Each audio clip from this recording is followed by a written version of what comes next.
Muy buenos días. Muy buenos días. Soy Óscar Cortijo, soy el secretario del Colegio Oficial de Psicólogos. En primer lugar, me gustaría disculpar a nuestro decano, a Francisco Santolaya, que por motivos de agenda pues no pueden estar en esta inauguración. Y me consta que, como le transmitió a Raimundo, que le hubiera gustado mucho estar, pero por un tema de viaje a Madrid, pues no ha podido estar finalmente. Bienvenidos al colegio, bienvenidos a las quintas jornadas científicas de IPSA Levante, que con digamos, lo que es la perspectiva contemporánea en trauma y su tratamiento. El objetivo de las jornadas es transmitir a los asistentes la realidad clínica sobre el cambio de los psicoterapeutas que se estaba observando en el tratamiento de las consideraciones etiológicas del trauma, y yo destacar que estas jornadas por parte del Colegio Oficial de Psicólogos, como siempre que os pedí nos solicitan la colaboración Raimundo a través del instituto, pues hicimos un análisis de las jornadas y, como siempre, yo me gustaría destacar la calidad siempre de los ponentes, el enfoque totalmente innovador y de estar siempre por delante, y por supuesto que ha sido reconocidas de interés técnico profesional por parte del colegio por los criterios que os estoy comentando, ¿no? que sistemáticamente es lo que se plantea.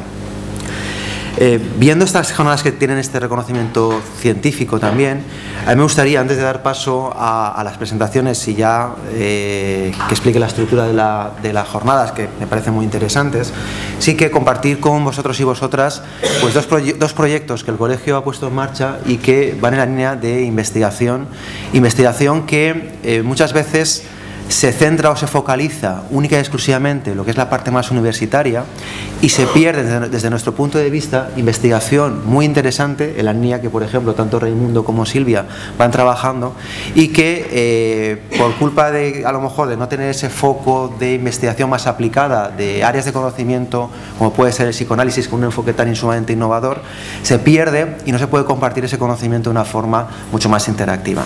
Entonces, en esa línea hay dos proyectos que comparto con vosotros, que es el proyecto Galatea, que es un proyecto que el colegio ha puesto en marcha, que el objetivo que tiene es que los profesionales y psicólogos más seniors puedan hacer un mentoring de una forma voluntaria y gratuita a la gente joven que está iniciando, que hace falta en estos momentos ese enfoque, ese mentoring también solidario, de apoyar y de marcar unas directrices desde un punto de vista, pues eso, de asesoramiento y de acompañamiento en esos primeros pasos de vida profesional. Por tanto, ese proyecto, compartirlo con vosotros, que podéis encontrarlo en la web y que en breve pues cada vez va a ir teniendo más información. Pero bueno, creo que la línea también que estamos, ante una situación también de entorno complicada que estamos viviendo, el hecho de estos tipos de proyectos yo creo que es muy interesante el que lo conozcáis y que por supuesto participéis. Y por último, un proyecto que también, digamos, que os invito a la participación, que es el proyecto de una cátedra de investigación y desarrollo aplicado, que es la CIDAP, que, como comentaba, en esa línea es una cátedra que el colegio dota desde el punto de vista económico de diferentes premios hasta 3.000 euros. ¿Por qué, digamos, esta cantidad? Porque se quiere potenciar justamente la investigación que estábamos comentando. No una investigación puramente académica, que es muy relevante y la universidad se encarga para eso y da un fruto científico muy interesante, pero consideramos que hay una parte de investigación más aplicada, como puede ser la línea de lo que vais a trabajar durante las jornadas de hoy, y que el hecho de que no se reconozca o no se invierta por parte del colegio en ese tipo de investigación, lo que hace es que se pierda ese conocimiento o no se pueda estructurar de una forma que se pueda compartir y que de ahí se vaya evolucionando a avanzar en ese tipo de enfoques que por parte del colegio considera muy relevante.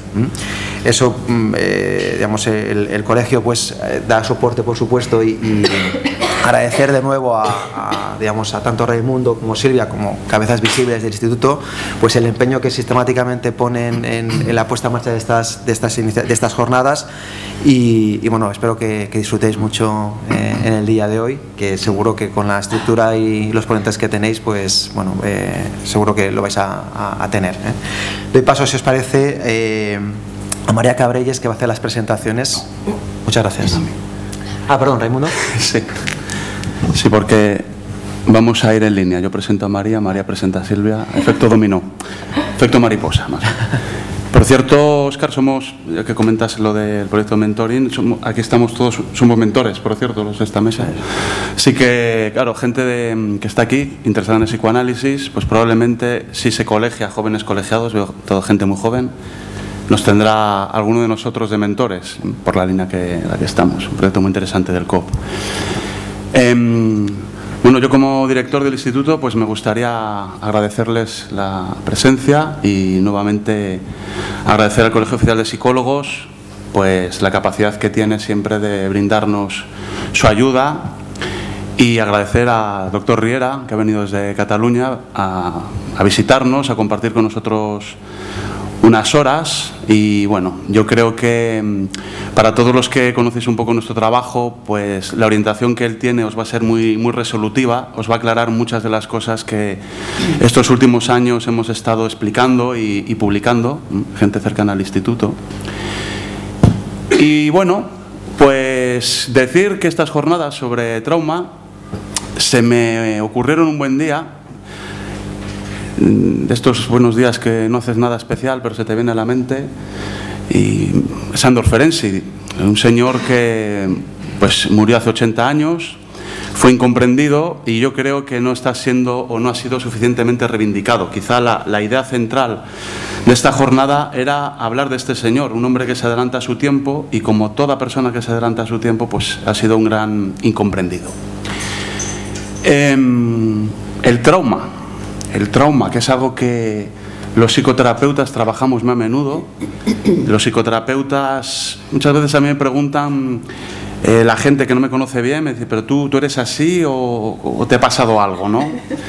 Quizá por el carácter que tengo un poco sarcástico, irónico, optimista. Bueno, yo creo que simplemente cuando uno está como terapeuta tan cercano al sufrimiento, no cercano sino atravesado por el sufrimiento muchas veces, pues necesita una serie de herramientas de contención para que fluya su personalidad y pueda ayudar al paciente, que es un poco la idea que Ferenczi propuso en su día. Y yo creo que desde la psicoterapia, los psicoterapeutas tenemos que reivindicar la psicoterapia más a menudo y reivindicarnos en nuestra profesión y reivindicar el trabajo que hacemos. Porque ya va estando uno un poquito cansado y un poquito harto de oír aquello de es que yo la psicoterapia creo o no creo, o la psicología creo o no creo. No, perdón, esto no es una religión, esto es psicoterapia. La religión que yo sepa, leyendo a Clifford Geertz, sacando lo que Clifford Geertz enseñaba, que era un antropólogo, la religión es un sistema cultural que enseña cómo se ha creado el mundo y cómo hemos de comportarnos en él. La psicología no es ni una cosa ni la otra, y menos la psicoterapia. La psicoterapia es una ciencia, o la psicología es una ciencia blanda, no dura, pero que sí tiene una serie de aparatos epistemológicos y de articulaciones y de técnica y tecnología, y sobre todo todos los que están aquí saben que exige cada vez una mayor superespecialización, no una especialización sino una superespecialización. Esto no es entonces chamanismo ni algo que se cree o no se cree, esto es algo que tiene bases ya fundadas, neurológicas, neurocientíficas, etcétera. Entonces aprovecho también este tipo de jornadas y de encuentros para reivindicar todas estas cuestiones y que tengamos más seguridad en lo que hacemos, que no fe, porque tampoco es una cuestión de fe esto. Fe hay que tener a veces en el hecho humano, pero la psicoterapia no. Antes de dar paso a María, que es la maestra de ceremonias, me gustaría leer del diario clínico de Sándor Ferenczi un par de párrafos. Sándor Ferenczi dejó unas notas escritas poco antes de fallecer, que han tardado unos 60 años en publicarse, porque nadie se atrevía a hacerlo, por el impacto que causaba, por lo que decía de Freud, ahí, lo que pensaba de él realmente en los últimos tiempos. Y se ve mucho de su problema con Freud y de cómo, en mi opinión, y también en la opinión de un gran estudioso de Ferenczi como es Martín Cabré, que quizá le costó la vida a Ferenczi literalmente la confusión de lenguas entre el niño y el adulto, por los disgustos que se llevó por publicar ese artículo, por dar esa conferencia, algo que se ha plasmado en el diario clínico. Acerca de la actitud del terapeuta, algo que, como saben, me gusta mucho porque creo que la actitud es acción, la actitud de los terapeutas es acción terapéutica, y sigo diciendo y pensando que ser psicoterapeuta no es una profesión, sino que es un modo de vida con el cual hay que ser consecuente en muchos aspectos. Dice Ferenczi respecto de por qué los análisis tardan tantísimos años en aquella época, estamos hablando de 1932, y escribe esto meses antes de fallecer. Dice, no se esconde la causa fundamental de lo interminable de las repeticiones traumáticas de 6 a 8 años en que falta el contraste con el pasado, sin el cual el infortunio del pasado se vive como presente gracias a las asociaciones presentes con el infortunio de la repetición, y el recuerdo traumático termina en hacerse pedazos en un refuerzo del síntoma y del trauma. Solo la simpatía cura. El entendimiento es necesario para poder aplicar la simpatía en el lugar correcto, que es el análisis, de la manera correcta. Sin simpatía no hay curación. A lo sumo, intelecciones sobre la génesis del padecer. Con este pequeño párrafo vamos a dar un poco la orientación básica de por dónde vamos a ir. No sé si la doctora Jiménez quiere decir antes algo, antes de que se presente a María, que la tenemos convaleciente. Sí, bueno, eso es lo primero, que estoy con la gripe del siglo, entonces si me entra la tos o esas cosas, me disculpáis. Espero que no sea muy a menudo porque ya lo he pasado por la noche, o sea que ya he tosido todo lo que tenía que toser. Yo quería agradecer en primer lugar al Colegio Oficial de Psicólogos que siempre que planteamos unas jornadas, una formación, cualquier tipo de acto, están abiertos a todo lo que proponemos, y les quiero dar las gracias porque son muy flexibles y nos ayudan mucho. También quiero dar las gracias a Ramón Riera porque en el momento en que le propusimos poder participar en estas jornadas nos dijo que sí, nos ha facilitado mucho las cosas y es un placer tenerle aquí. En tercer lugar, quería darles las gracias también a Asun y Alexandra, que no sé dónde están. O sea, Asun aquí, pero Alexandra... vale. Porque nos han ayudado con la organización de las jornadas y hoy van a estar aquí pues a la disposición de lo que necesitéis los demás. Si necesitáis algo, un micro para hablar para las preguntas, podéis decírselo a Asun. También quería agradecer a Lorena y a María, que van a participar luego con nosotros en la mesa redonda, y que es un placer siempre trabajar con ellas porque lo mismo, facilitan mucho todo, están dispuestas a cualquier cosa y para mí es un placer trabajar con ellas. Y también a todos vosotros, daros la bienvenida a estas jornadas, agradeceros vuestra presencia, y además es para mí un placer ver tanto caras conocidas como muchas otras desconocidas, aunque hay algunas que me suenan de Facebook, pero no personalmente. Ya sabéis que a nosotros de vez en cuando nos gusta plantear algún tipo de jornadas o de actos, porque son un momento de encuentro y también de reencuentro. Hay personas que viven fuera y vienen en estos momentos, nos reencontramos, y para mí son momentos de encuentro y de compartir. No solamente que vosotros nos escuchéis, sino que nosotros aquí también aprendemos mucho. Son momentos para mí muy satisfactorios.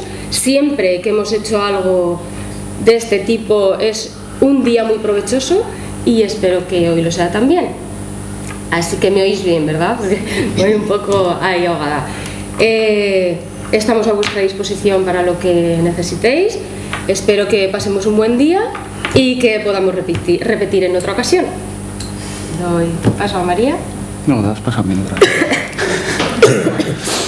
Bien. María Cabrelles va a ser la, digamos, maestra de ceremonias. Claro, nos va a ir presentando a todos, luego va a estar en la mesa redonda y alguien le tiene que presentar, le voy a presentar yo. Bueno, María Cabrelles, muchos la conocéis, es licenciada en psicología y es psicóloga especialista en psicoterapia, psicóloga europea especialista en psicoterapia por la EFPA, la Federación de Colegios Oficiales de Psicólogo Europea. Mentora, recientemente mentora del Colegio Oficial de Psicólogos del proyecto Galatea, es una de los miembros.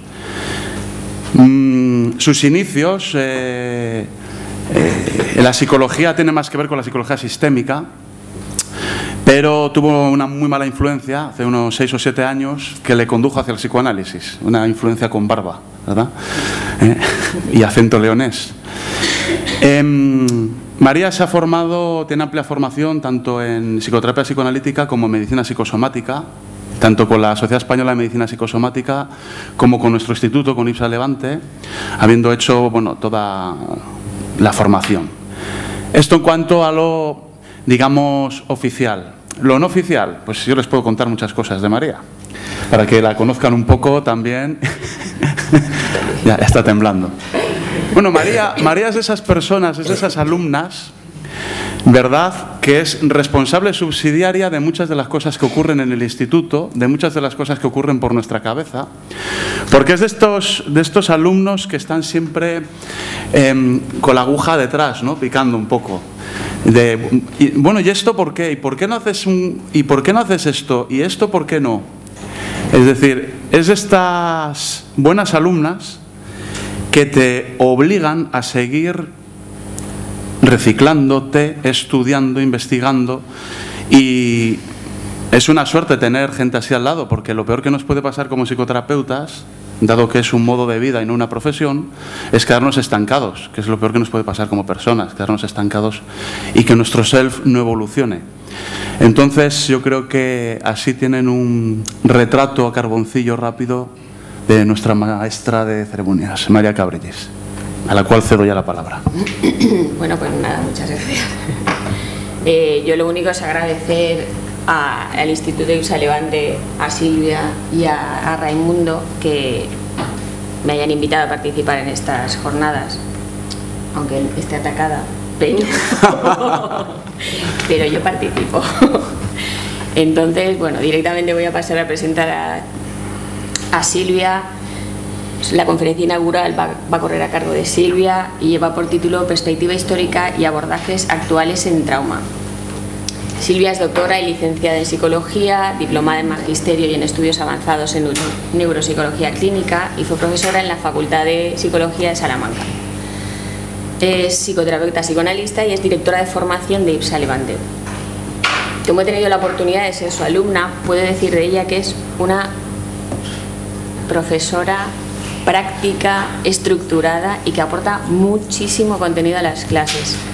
Todo esto añadido a la calidad humana que tiene, que está llena de vitalidad y dinamismo, aporta un brillo a las clases que yo creo que hacen de ella una docente excelente. Así que os voy a dejar disfrutando de... Otra cosa es que lloro fácilmente. Ya si se me junta todo... Muchas gracias. A disfrutar. Bueno, pues la dejamos sola ante el peligro. Vale. Al respecto de lo que decía María, que está atacada, yo creo que todos estamos un poco atacados, al menos en el primer momento de hablar. A mí me suele pasar, y eso que, bueno, pues hasta luego, gracias.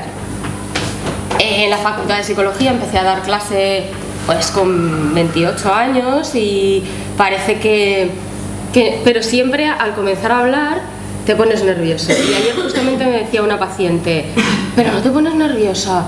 Y digo, sí, justo cuando voy a decir buenos días me sale...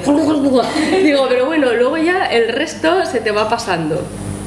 Pero bueno, hay momentos, o sea que no solamente ella, todos, al menos yo también me pongo un poco nerviosa.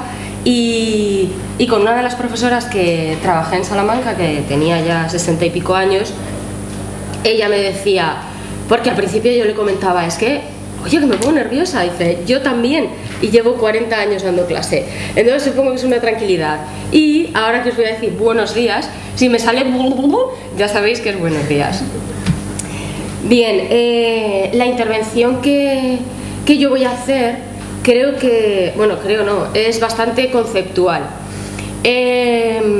A lo largo de la jornada vamos a ir avanzando y se van a ver muchas cosas muy prácticas, pero consideramos que mostrar una evolución no amplia, sino a lo que da tiempo dentro de una hora cortita, mostrar una evolución de la teoría del trauma y de cómo ha influido en las perspectivas actuales es muy interesante para poder entender más fácilmente lo que después nos contará Ramón, Raimundo, y de lo que hablaremos en la mesa redonda. ¿De acuerdo? Como tenéis el programa se va a seguir tal cual. Entonces no hace falta que diga nada más al respecto. ¿Vamos a tener acceso a los apuntes o no? Yo creo que no los dan los apuntes, ¿verdad? No, de todas formas son esquemitas, es mejor que lo que consideréis cada uno apuntado. Estos son esquemas un poco para seguir lo que yo voy hablando, pero tampoco... ¿Vale? De todas formas, de lo que voy a decir yo, lo que os interese nos podéis preguntar y si os podemos facilitar. Sí que hemos mandado 4 artículos, que uno es confusión de lenguas entre los adultos y el niño, que es muy interesante porque además va a estar presente a lo largo de toda la jornada, pero si hay algún tema que especialmente a alguno de vosotros os interese, como tenemos vuestro correo y vosotros tenéis el nuestro, nos escribís y ya pues a título personal a cada uno lo que le interese. Sí podemos ayudar, ¿de acuerdo? Vale. Bien, pues hoy vamos a hablar durante toda la jornada sobre el trauma, y el trauma ha sido uno de los temas fundamentales en psicoanálisis desde sus orígenes, desde los primeros estudios de Freud hasta la actualidad. Actualmente el concepto de trauma se ha rescatado y enriquecido con las aportaciones de la teoría del apego, del desarrollo infantil y con su relación con la neurociencia cognitiva y la neurobiología. Además, hay suficientes investigaciones que demuestran la influencia que tiene el trauma en el origen de la psicopatología. Antes de entrar de lleno en la evolución del concepto de trauma, me gustaría hacer una diferenciación entre 2 aspectos, que son el trauma psíquico temprano y el trauma como acontecimiento externo y violento. En el primer caso, cuando hablamos de trauma psíquico temprano, nos estamos refiriendo a los efectos que tienen las carencias o las fallas en la relación que tiene el niño con su cuidador primario. Mientras que cuando hablamos de trauma como acontecimiento externo y violento, nos estamos refiriendo más a acontecimientos externos violentos que se pueden producir a lo largo del ciclo vital de un sujeto, como puede ser un abuso sexual, un terremoto, una guerra, un secuestro, eso a lo grande, ¿vale?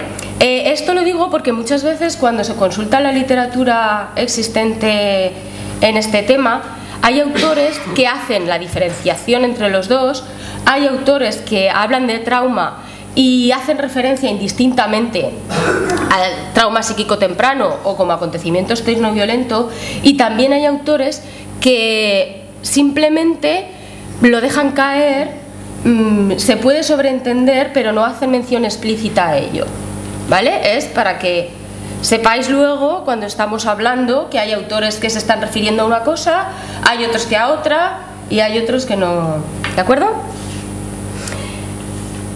Como es evidente que en una conferencia de 1 hora no se puede repasar ni hacer hincapié en todos los autores de orientación psicoanalítica que han investigado, desarrollado o incidido en el tema del trauma, yo he elegido unos cuantos para hablar sobre ellos. Evidentemente esto se basa un poco en mis preferencias personales también, pero eso no quiere decir que no haya más autores o autoras, aparte de los que yo voy a hacer mención, que hagan referencia al tema del trauma o que hayan influido en la concepción del trauma como tenemos actualmente.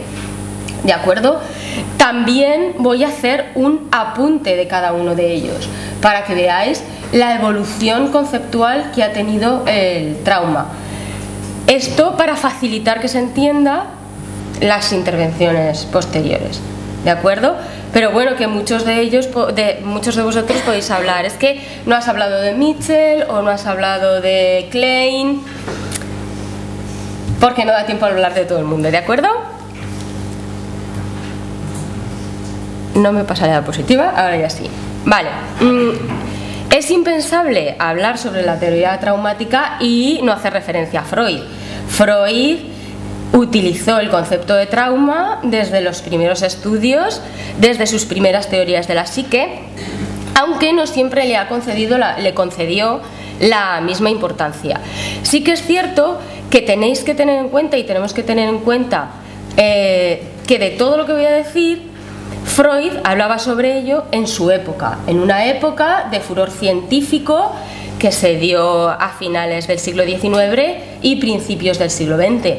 Todo esto ha sufrido una evolución, pero para mí es impensable no hablar de Freud, aunque sean 4 detalles.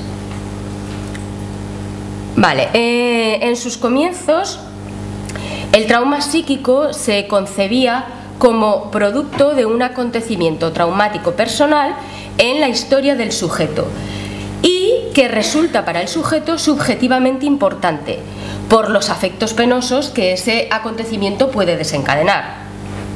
Desde este punto de vista no se puede hablar de acontecimientos traumáticos de un modo absoluto, sino que hay que tener en cuenta la susceptibilidad del propio sujeto. En otras palabras, el trauma se produciría por un factor ambiental que invade el yo y que no puede ser descargado por reacción, por lo que la experiencia persistiría en el psiquismo del sujeto a modo de un cuerpo extraño. Lo que confiere el valor traumático al suceso son determinadas circunstancias específicas que se dan en ese momento, como pueden ser las condiciones psicológicas del individuo, la situación efectiva, por ejemplo, las circunstancias sociales, las exigencias de la tarea que se está dando, que el acontecimiento sea especialmente doloroso, etc. En este momento, para Freud, la idea es que el trauma psíquico es un exceso de excitación neuronal que se produce por las experiencias tempranas de la infancia, que son siempre de carácter sexual y que no pueden ser descargadas por vía motriz y tampoco se pueden integrar asociativamente. Esto hace que en este momento Freud lo que establece es una teoría metapsicológica fundamentalmente económica. Para desarrollar su teoría, Freud se basó en la etiología sexual de las neurosis y propuso la primera teorización de la histeria, incluyéndola dentro de la categoría de neurosis traumática. Según Freud, sus pacientes histéricas sufrían por hechos que habían sido registrados en su memoria y que habían sido reprimidos y expulsados fuera de la consciencia. ¿Qué era lo que ocurría entonces? Que se transformaban en los síntomas que mostraban en su comportamiento externo.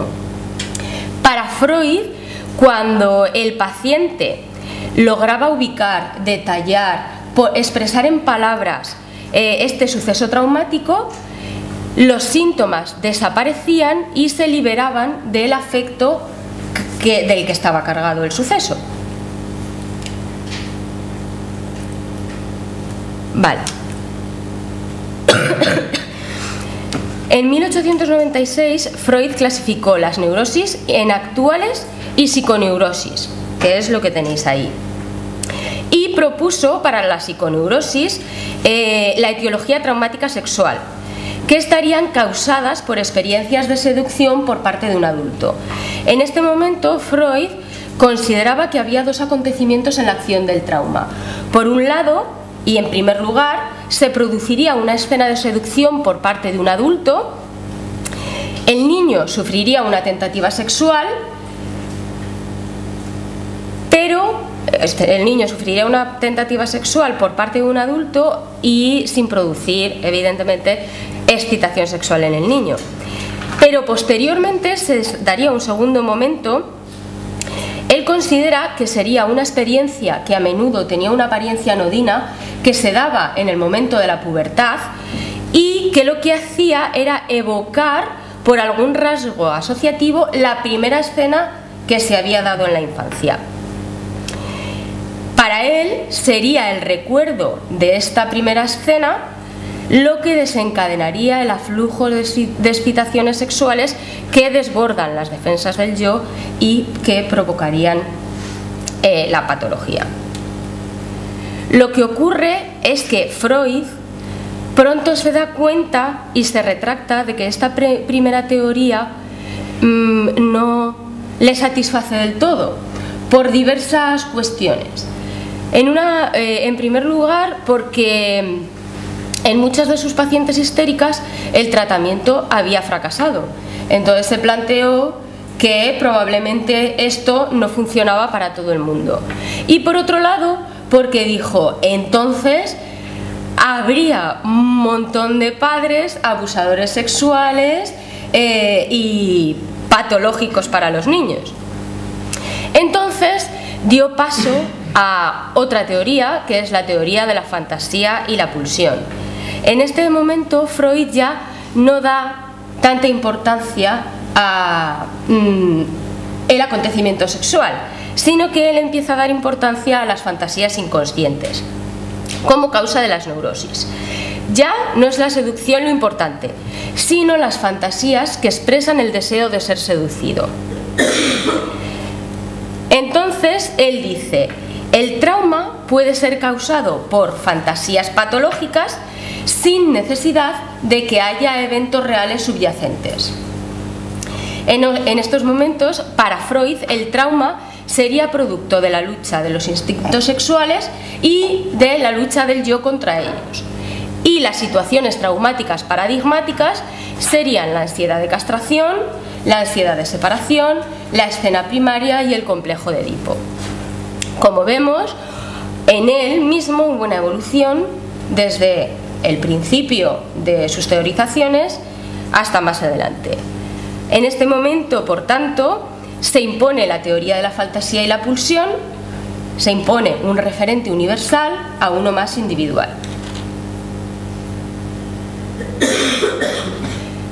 El segundo autor del que voy a tratar, y que evidentemente si no hiciera referencia a él no estaría en estas jornadas, es Ferenczi.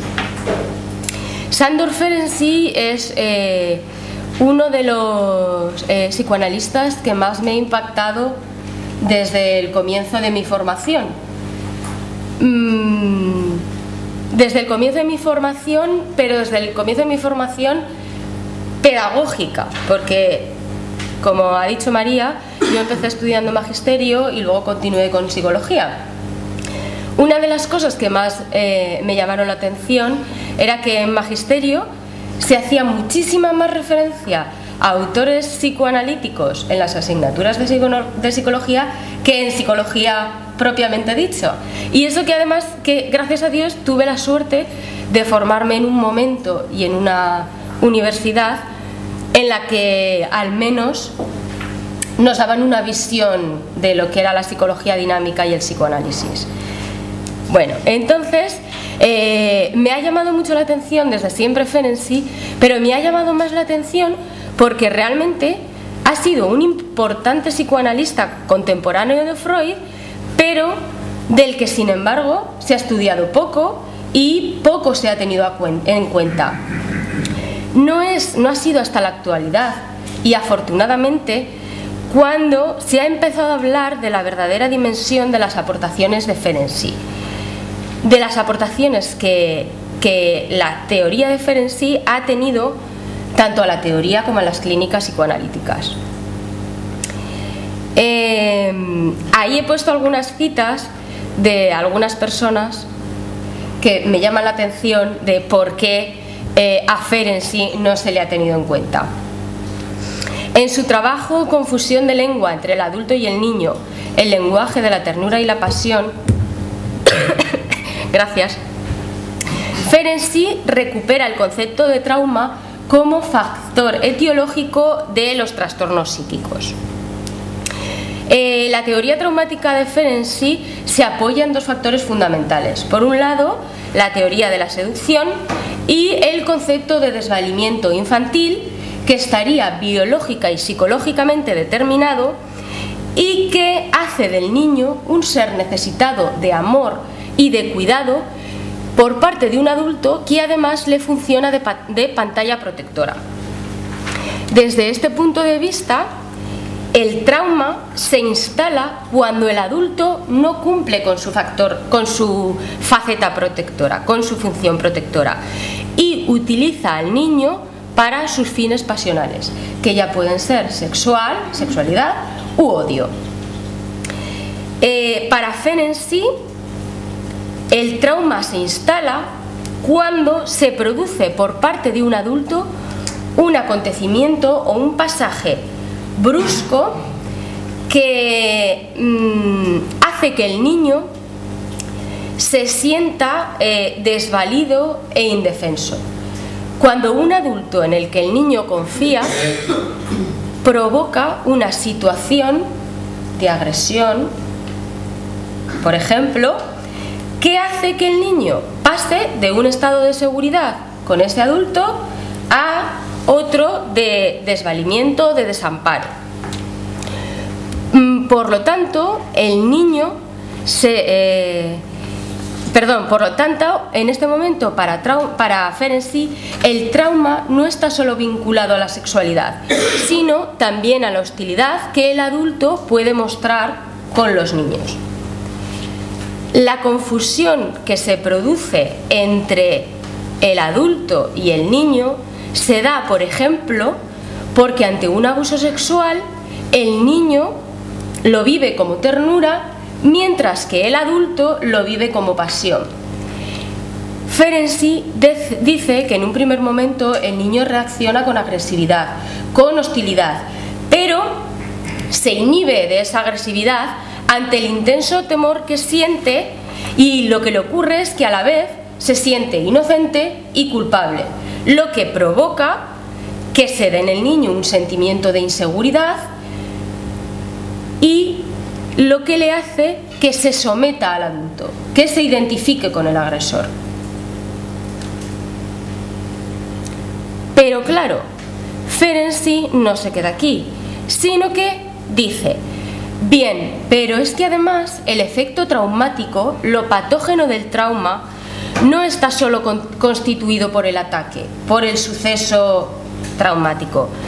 Él dice: el suceso puede haber ocurrido y sin embargo no haber dejado secuelas o haber dejado secuelas en grado mínimo.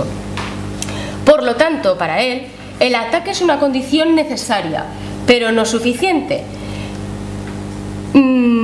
Para él es imprescindible un segundo factor que obre ese efecto, que obre el efecto traumático.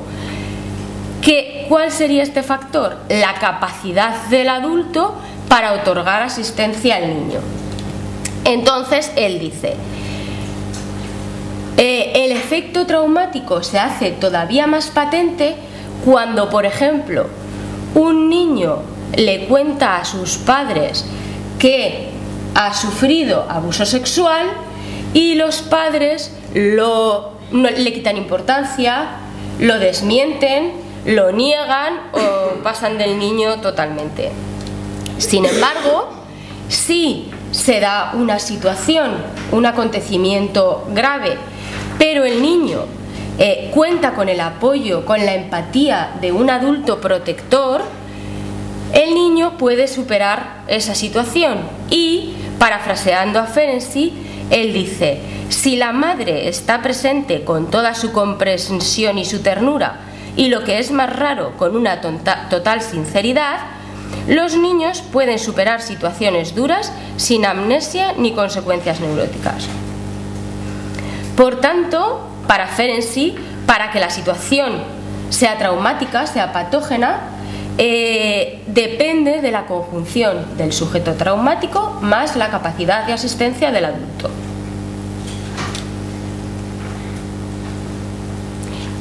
Este aspecto es un concepto muy importante y muy interesante para Ferenczi, porque para él todo esto va a determinar el papel que ha de desempeñar el analista. Aquí solamente voy a hacer un apunte, porque a lo largo de la jornada se va a hablar ampliamente de Ferenczi, pero por dar un apunte y dejar abierto la curiosidad, que os quedéis con las ganas de saber más, Ferenczi dice: claro, si un adulto que de pequeño ha sufrido abuso sexual en la infancia, bueno, si en la infancia ha sufrido abuso sexual, sus padres no han otorgado esa capacidad de asistencia, esa empatía que le deberían haber ofrecido, y de adulto va a psicoterapia, ¿cómo ha de ser la actitud del terapeuta? Si el terapeuta se muestra distante, sin empatía, poco receptivo, crítico ante lo que el paciente le cuenta, el paciente, en vez de vivir la situación terapéutica como una situación emocionalmente correctora, lo puede vivir como una experiencia retraumatizadora. Más adelante haremos hincapié en esto. Vale, un poco de agua, si me permitís.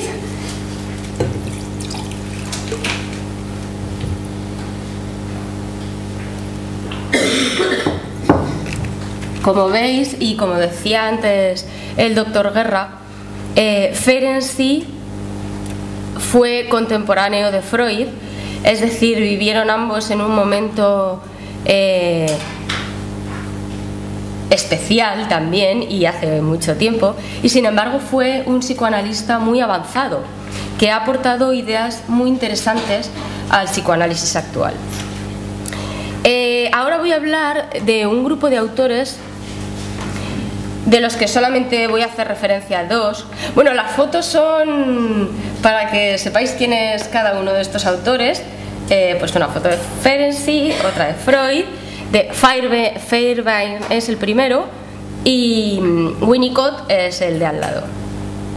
Bien, desde la perspectiva del desarrollo, el grupo británico independiente juzga que las experiencias inadecuadas o traumatizantes durante la infancia no permiten ni un crecimiento mental adecuado ni una formación sólida y estable de los vínculos más tempranos, y todo esto daría lugar a una patología deficitaria.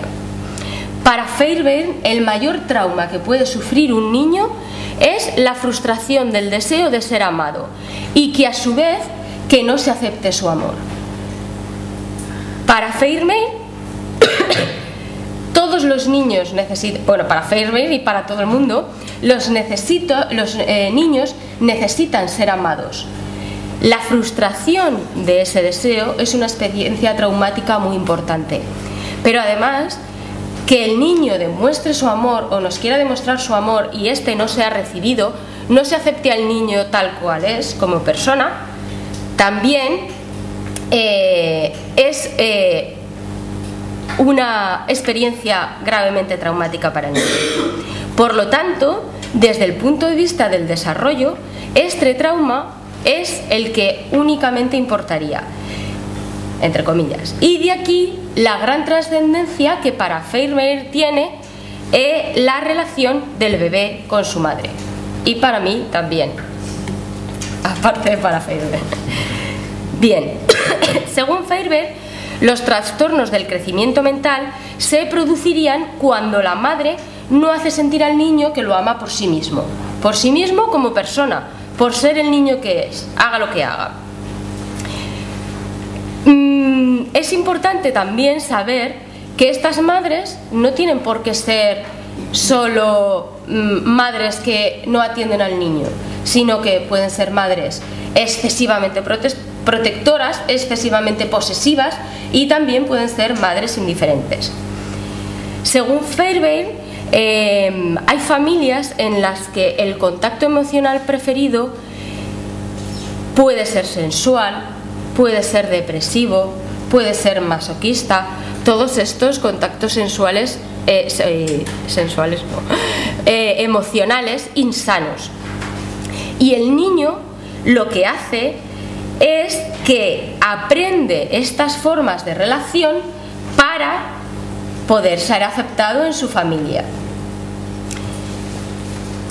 Claro, la relación que se produce es traumática, porque no es una relación sana. Y el niño lo que hace es que una parte del self del niño se encuentra identificada con esos primeros cuidadores, aunque hayan sido agresivos, aunque hayan sido negligentes, aunque hayan sido maltratadores. Fairbairn dice que para el niño abandonar estos vínculos y ataduras, para el niño y para el futuro adulto también, es muy difícil, porque es equivalente a aislarse del contacto humano. Y él dice, por eso muchas veces nos encontramos con pacientes en terapia a los que ofrecemos nuevas oportunidades de relación, pero las rechazan. No aceptan entrar en nuevas relaciones.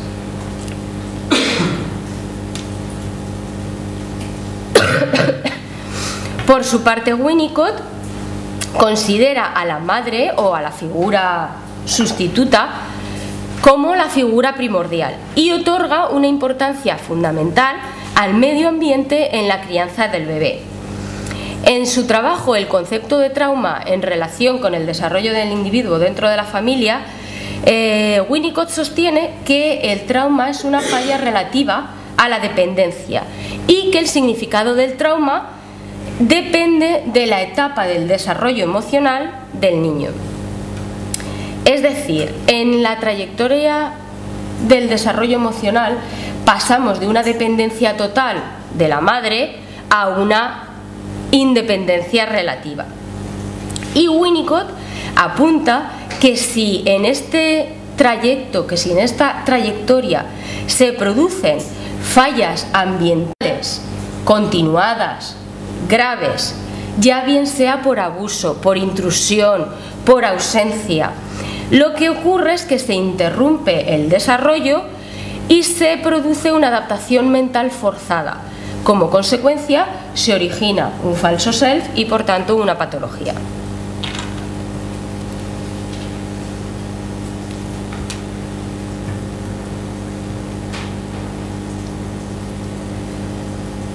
Avanzando un poco más, ahora voy a hacer referencia a la teoría del apego de John Bowlby y a la aportación de Fonagy. La teoría del apego para mí es muy importante. Siempre desde los comienzos de mi formación hemos estudiado el apego y hemos tenido en cuenta el apego, y de ahí que Fonagy y Bowlby sean uno de mis autores seleccionados para la jornada de hoy. El concepto de trauma fue un elemento fundamental en la teoría del apego de John Bowlby. El apego, aunque me imagino que todos ya lo sabréis, pero por hacer una pequeña introducción, el apego es el vínculo emocional que desarrolla el niño con sus cuidadores o con sus figuras de apego y que le proporciona la seguridad emocional indispensable para un buen desarrollo de la personalidad. La tesis fundamental de la teoría del apego es que el estado de seguridad, de ansiedad o de temor de un niño está determinado en gran medida por la accesibilidad y por la capacidad de respuesta que es capaz de otorgarle su principal figura de afecto. Fonagy y Target exponen que en adultos con una historia de trauma en apego en la infancia, a menudo parece presentarse una falla adquirida en la capacidad de concebir cómo piensan y sienten las demás personas. A esto se le denomina fracaso en la mentalización.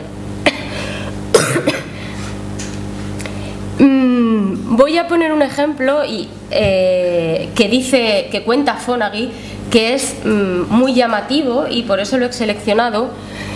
Aquí en la diapositiva tenéis los puntos fundamentales y yo lo voy a ir leyendo para que se entienda de qué es lo que habla Fonagy. Fonagy cuenta el caso de Stuart. Stuart es un adulto que en ese momento está en terapia con él y es un adulto que en su infancia ha sufrido graves malos tratos por parte de su madre y de su padrastro. Él cuenta en terapia que si el niño tenía un mal comportamiento, el padrastro al volver a casa le pegaba, pero no le pegaba solamente en ese momento, sino que le pegaba en ese momento y lo seguía haciendo cada noche durante una semana. Una vez que la policía descubrió a Stuart haciendo un hurto en una tienda o cometiendo un hurto en una tienda, cuando lo llevaron a casa, el padre lo ató a la cama y le apuñaló las manos con un destornillador, porque eran las manos las que estaban robando. Stuart dice que él se reía porque no sabía muy bien cómo afrontar la situación y entonces le dio la risa. Y el padre le clavó una mano a la cama. Él explicaba que daba alaridos, que no se podía mover, que había mucha sangre, que gritaba, que lloraba. Después de esto, él explica cómo sentía las manos entumecidas, cómo se las miraba y se reía de él mismo. Stuart cuenta que sentía que en ese momento se estaba volviendo loco. Es llamativo que tanto Stuart como la madre consideraban que el padrastro hacía esto solamente para enderezarlo. Como muchas víctimas de traumas severos, Stuart se autoagredía cuando se encontraba molesto. Se golpeaba las manos, la cabeza considerablemente. Y él dice: las veces que me habré roto las manos, los brazos, 5 veces en 6 meses, distintos brazos. Pero a la vez, él expresaba gratitud hacia el padrastro porque lo había endurecido, porque así se podía enfrentar a la violencia del resto de personas. Cuando Stuart tenía 11 años, observó cómo estaba intentando ahorcar a la madre. Entonces Stuart cogió un destornillador e intentó apuñalarlo. ¿Qué ocurrió? Y a los 12 años el padrastro amenazó con pegarle un tiro. Entonces tuvieron que llamar a la policía y la policía se encargó de desarmar al padrastro. ¿Pero qué hizo la madre? La madre internó a Stuart en un hogar de acogida por su bien, para su protección. Unas semanas antes de que Fonagy tuviera la entrevista con Stuart, su padrastro se suicidó. Y Fonagy cuenta cómo la reacción de Stuart al enterarse fue paradójica. Él dice: Stuart, me descompuse. O sea, se fue por la pata abajo, directamente. Y me quedé ahí parado, alrededor de 1 hora, como choqueado. Y entonces me dio un ataque, me volví loco, me descontrolé. Y la policía, eran como 5, tuvieron que sujetarme para tratar de calmarme. Y yo intentaba pegarles, ¿me entiende? En la audiencia judicial por el suicidio del padrastro, la madre lo que hizo fue acusar a gritos a Stuart de haber sido el causante del suicidio del padrastro. Claro, Stuart en ese momento le dio un ataque, le intentó pegar, se soltó de la cadena, tuvieron que sujetarle, la agarró de los pelos. Y Fonagy cuenta cómo cuando se le pregunta acerca de los efectos que ha podido tener su trauma en el apego sobre su personalidad adulta, él admite que a lo mejor se pasa de la raya, pero también dice: en serio, no soy un peligro para nadie, soy peligroso para mí mismo, no para los demás. Parece que él no tiene conciencia de cómo sufren los otros sus estallidos de violencia. En la cárcel le temen, pero no solamente los guardias, sino también sus compañeros de prisión. Y su conducta a menudo le acarrea castigos extremadamente severos por parte del sistema. Sin embargo, él no tiene conciencia de esto. Como podemos ver, y siguiendo a Fonagy y Target, lo que se produce y lo que se observa en este caso es claramente una total desorganización del sistema de apego, y se ve cómo se produce una carencia de comprensión sobre qué es lo que hace enojar, lo que les hace enojar tanto a él como a otras personas, ya sean la madre, los compañeros de la cárcel, los guardias. Parece no tener conciencia de cómo otras personas sufren sus estallidos de violencia. Siguiendo a Allen, a Fonagy y a Bateman, la mentalización, por tanto, sería la capacidad de concebir o de pensar en los propios estados mentales nuestros, en los propios estados mentales y sentimientos propios, y de dar sentidos a las acciones tanto de uno mismo como de otros, en base a estados mentales intencionales tales como deseos, ansiedades, temores, carencias. La capacidad de mentalizar se desarrolla normalmente a partir de los primeros años de vida, y se desarrolla por la interacción del niño con los adultos o con las principales figuras de apego. Esto permite al niño diferenciar cada vez mejor sus emociones, sus sentimientos, entenderlas y controlarlas, y también las de los demás. Pero Fonagy y sus colaboradores dicen, pero los pacientes traumatizados parecen tener dificultades para comprenderse a sí mismos y para comprender a los demás. Además, ellos dicen que el fracaso en la mentalización conlleva una pérdida en la conciencia de la relación entre las realidades internas y externas, y que también se produce una separación de la realidad. Para entender esto, pone como ejemplo a los niños pequeños. Cuando un niño es pequeño y está jugando, para él no hay diferencia entre el mundo real y el mundo del juego. O sea, si un niño está jugando a que un palo es una pistola, si nosotros le preguntamos, ¿la pistola con la que estás jugando es de verdad? ¿El palo con el que estás jugando es una pistola de verdad o una pistola de mentira? Arruinamos el juego del niño. ¿Vale? Bien, con todo esto, Fonagy y sus colaboradores dan una serie de indicaciones sobre cómo podría ser el tratamiento de las personas con traumas. A lo largo de toda la jornada vamos a ver muchos ejemplos de tratamiento con pacientes reales, entonces voy a hacer solamente un apunte. Para Fonagy el objetivo del tratamiento en pacientes traumatizados sería ayudarlos a establecer un self más sano, un self mentalizador, para que puedan mentalizar el trauma y el conflicto y desarrollar relaciones más firmes y estables. La mejora en la mentalización construiría un puente sobre la brecha entre los afectos y sus representaciones, especialmente con los estados mentales presentes. Sin embargo, Fonagy y colaboradores dicen, pero el trabajo con la mentalización, el trabajo en la mentalización no es solamente en la relación vía trabajo-trauma mismo, sino que habría que promover la mentalización en relación con el self del paciente, no simplemente en relación con su trauma. Y él considera que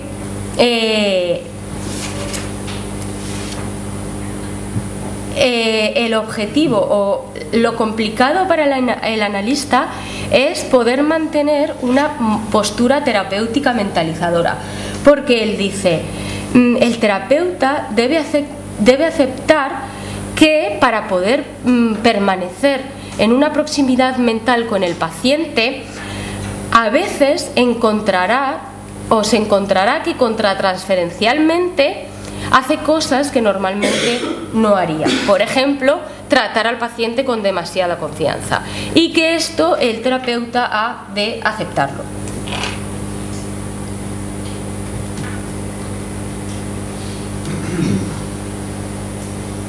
Que no sé cómo voy de tiempo. Vale. La señora de la foto es Karen Lyons-Ruth, y ella es una de las investigadoras, de las estudiosas del grupo de Boston para el estudio del cambio psíquico. El grupo de Boston es un grupo de psicoanalistas e investigadores del desarrollo que están interesados en analizar los conocimientos que la investigación del desarrollo aporta al pensamiento psicoanalítico para poder aplicarlos al estudio del cambio psíquico. Y ellos se basan en los estudios sobre el apego y la neurociencia cognitiva. El planteamiento de los autores del grupo de Boston es que los niños, desde que son muy pequeños, muestran expectativas de cómo se va a comportar la madre con ellos. Los niños desarrollan una representación implícita sobre cómo ellos esperan que sea la relación con la madre. Esta relación se almacena en la memoria de procedimiento y se pone en marcha con la nueva experiencia. Desde la más temprana infancia, desde que somos muy pequeños, la interacción interpersonal estaría gobernada por la memoria de procedimiento, en términos de cómo hacer algo y cómo estar con los otros.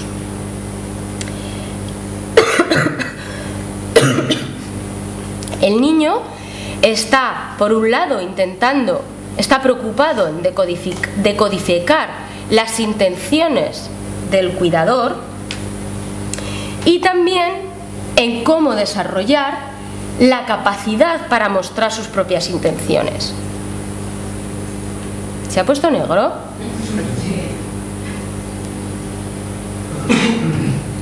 Vale, ya está, no sé por qué. Por tanto, la forma primaria de representación estaría compuesta por procedimientos relacionales implícitos. Entre los adultos y los niños se da una interacción en el aquí y en el ahora. Y el grupo de Boston dice que los fallos que el adulto comete en esta interacción, los microfallos que puede cometer, que todos cometemos fallos en nuestras interacciones con los niños, tienen un carácter de trauma para el niño. Pero normalmente estos microtraumas son subsanados con otros encuentros positivos que se producen con los adultos. Sin embargo, el grupo de Boston dice: si estos microtraumas se repiten con demasiada frecuencia, se produce un desequilibrio entre los encuentros positivos y los negativos a favor de estos últimos, y se produce una situación gravemente traumática que a veces puede ser inaparente para el observador externo, pero que es traumática para el niño, y que según este grupo de Boston, que según ellos es la causa más frecuente de perturbaciones en el desarrollo mental y la patología psiquiátrica. En este sentido, Karen Lyons-Ruth ha realizado importantes investigaciones sobre el apego desorganizado en la infancia. Como venimos hablando, para la teoría del apego, el cuidador primario ayuda al niño a regular la activación del estrés, y esto proporciona comodidad y comunicación acerca de las experiencias infantiles. Ella, para explicar esto, para que se vea bien,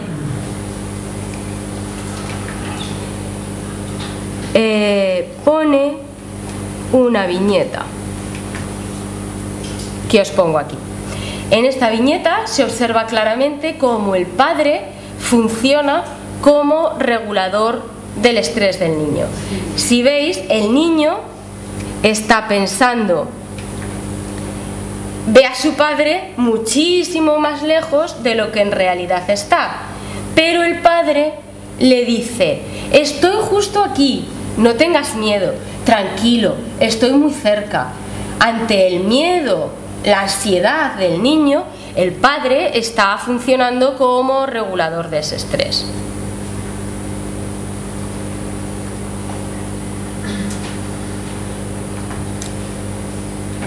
Bien, además, también existen investigaciones,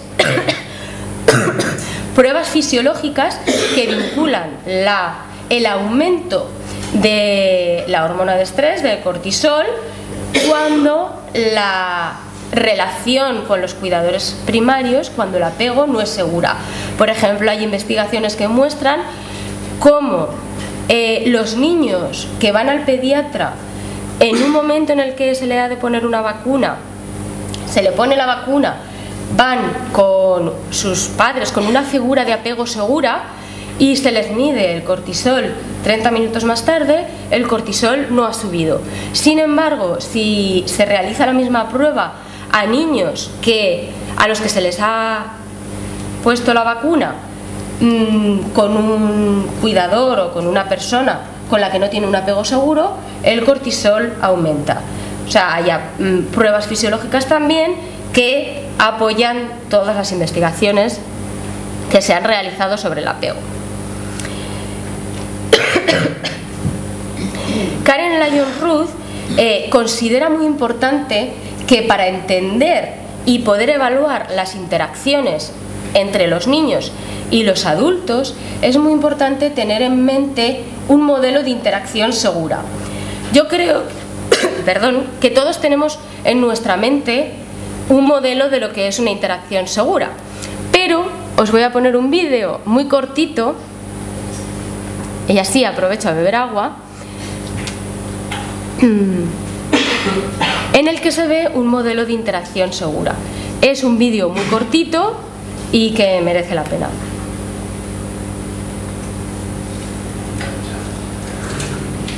Crea el anuncio no tu es web idea mía, en 3 pasos.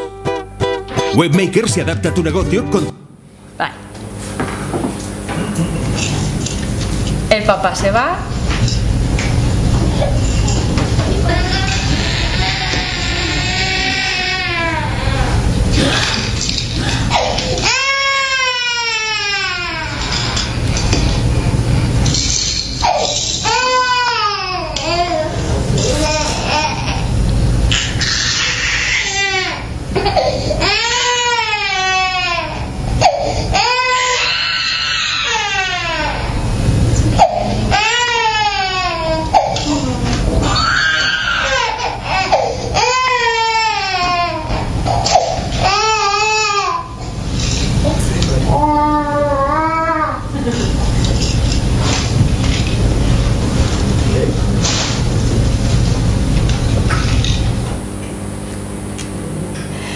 Bueno, como habéis podido observar, aparte de que al papá se le cae la baba cuando el niño se calma, porque vamos, es para ponerle una palangana, cuando estamos observando estos modelos de interacción no nos fijamos en si el niño llora mucho cuando el papá se va. Eso está claro, que va a llorar, que se va a encontrar a disgusto, vale, no es eso lo que hay que observar, sino como la figura parental, que la relación que se establece entre la figura parental y el niño cuando el papá vuelve. En la relación segura, en el apego seguro, lo que esperamos ver son señales de bienvenida, afecto, interacción, o si el niño está afligido, como es en este caso, que el pobre niño estaba llorando mucho, ver cómo se calma en cuanto el papá entra, cómo si la relación de apego fuera insegura, el niño no se calmaría fácilmente. Si entra otra persona y le coge en brazos, el niño seguiría llorando como un loco. Bien. Vale, para Karen Lyons-Ruth, el apego desorganizado está relacionado con estados mentales no resueltos, relacionados con pérdidas o con traumas y con un comportamiento del cuidador asustador. Para ella, el patrón de apego desorganizado está en función de dos parámetros: de la severidad del trauma y de la calidad de las relaciones de apego. Si el nivel de protección es deficitario, se podría producir una conducta desorganizada sin necesidad de que se produzca un acontecimiento traumático. No es necesario que haya un hecho traumático para que haya una conducta desorganizada en un niño mal acogido o mal cuidado.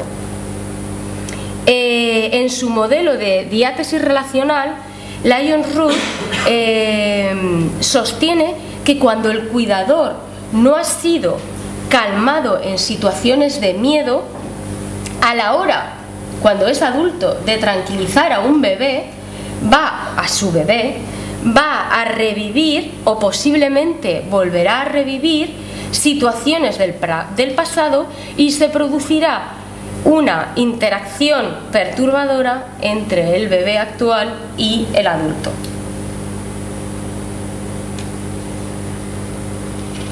Como se ve, para los autores del grupo de Boston, como se ha podido observar, lo relacional y la interacción, que han sido tomados a veces o a menudo como en un segundo plano, para ellos lo racional y la interacción es lo más importante. La persona no es un ente pasivo, sino que la persona, desde el momento en el que es concebido, se relaciona con otros. La mente se co-construye con los otros.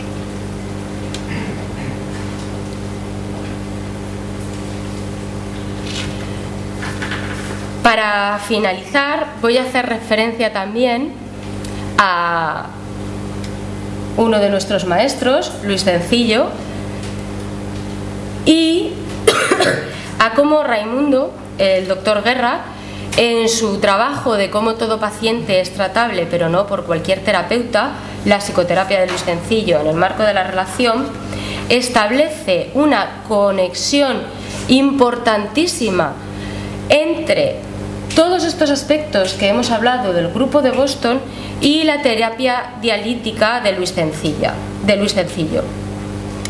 Para Luis Cencillo, si se analiza su obra, se puede observar que uno de los constituyentes principales de los desajustes psicológicos en la infancia son los aspectos relacionales con las principales figuras de apego.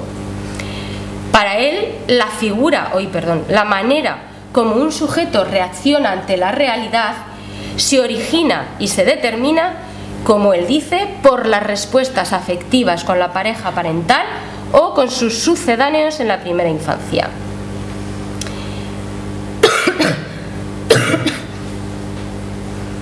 Él dice, esto lo leo porque lo dice Luis Cencillo, es decir, no sería tan determinante un hecho traumático en sí como las experiencias también traumáticas, intoxicadas y prolongadas que se producen en los primeros 7 años de vida y en donde se determinan los procesos sociales, afectivos, prácticos e identificativos que constituyeron el entorno del niño. En este trabajo, de cómo todo paciente es tratable pero no por cualquier terapeuta, el doctor Guerra se acerca o da una idea acerca del desarrollo de los problemas psicopatológicos, a la vez con cierto grado de orden y a la vez caóticos. Se acercaría al concepto de Lorenz de efecto mariposa. Por si alguno no lo tenéis en mente, he encontrado un vídeo donde se explica lo que es el efecto mariposa.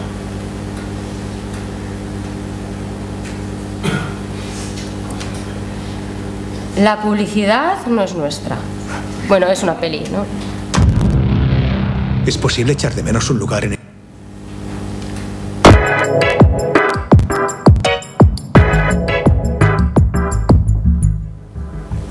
Edward Lorenz fue un meteorólogo estadounidense que se dedicó a encontrar un modelo matemático que permitiera predecir el clima.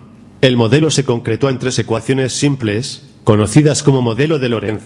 Pero el meteorólogo recibió una gran sorpresa cuando observó que pequeñas diferencias en los datos de entrada, algo aparentemente tan simple como utilizar 3 o 6 decimales, acumulaban errores que llevaban a grandes diferencias en las predicciones finales del modelo. O sea, que cualquier pequeña perturbación en las condiciones iniciales del sistema puede tener una gran influencia sobre el resultado final.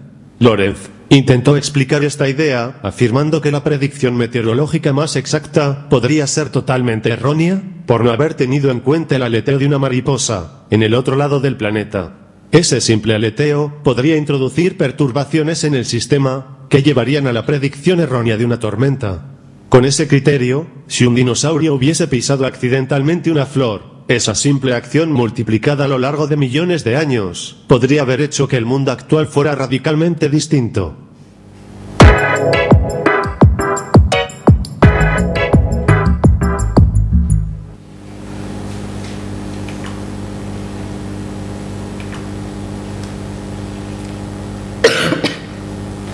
Pues en este sentido, y trasladado a nuestro ámbito psicológico, no al meteorológico, el doctor Guerra comenta que en la etiología de los desajustes psicológicos, sobre todo en las primeras relaciones de apego, a priori, cuestiones que a priori pueden parecer poco importantes, pueden producir cambios bruscos en el carácter o sintomáticas realmente complejas de entender.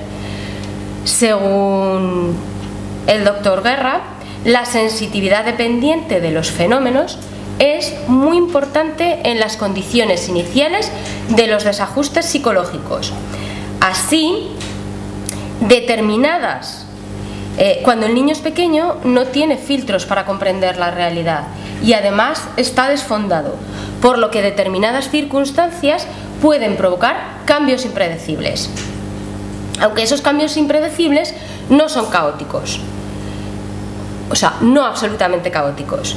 Así, en la práctica clínica se puede observar cómo situaciones o episodios traumáticos han podido originar síntomas que puede parecer que no simbolizan o que no están exactamente relacionados con los estímulos previos, aunque si se analizan detalladamente sí que se ve una organización a modo de sistema no lineal y dinámico que hace que posea cierto grado de estructuración.